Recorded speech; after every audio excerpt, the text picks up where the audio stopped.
নমস্কার বন্ধুরা, বাঙালি রান্নাঘরে তোমাদের সকলকে স্বাগত জানাই। আজকাল নতুন রেসিপি হলো এই যে ঝিঙে চিংড়ি। নিচ্ছি কালো সরষে, আদা, রসুন আর 4টা কাঁচা লঙ্কা। এবার আমি বেটে নেবো। চাপিয়ে দিয়ে দিয়েছি সরষে তেল।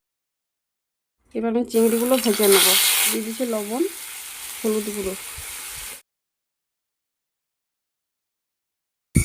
এই যে বন্ধুরা, চিংড়িটা ভাজানো হয়ে গেছে। আর এবার আমি তুলে নেব। আলুটা ভেজে নেব। এই যে বন্ধুরা, আলুটা খুব ভালো করে ভাজানো হয়ে গেছে। এবার আমি তুলে নিচ্ছি। তেলে দিয়ে দিচ্ছি 5 ফোড়ন, শুকনো লঙ্কা, পেঁয়াজ কুচি।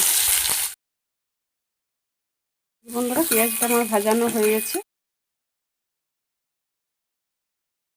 দিয়ে দিচ্ছি হলুদ গুঁড়ো, স্বাদ মতো লবণ। এবার ভালো করে মশলাটা ভেজে নিই।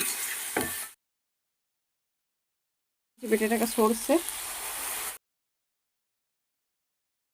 আলু, ভেজে রাখা ঝিঙ্গে,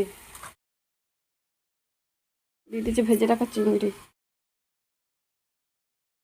বন্ধুরা, খুব ভালো করে ভাজানো হয়ে গেছে মশলার সাথে।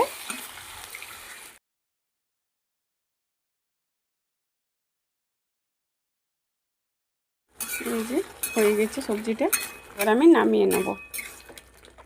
এই যে বন্ধুরা, হয়ে গেল ঝিঙে চিংড়ি। এবার গরম গরম ভাতের সাথে দেখে নেবো যে কেমন হয়েছে, বললে খেয়ে।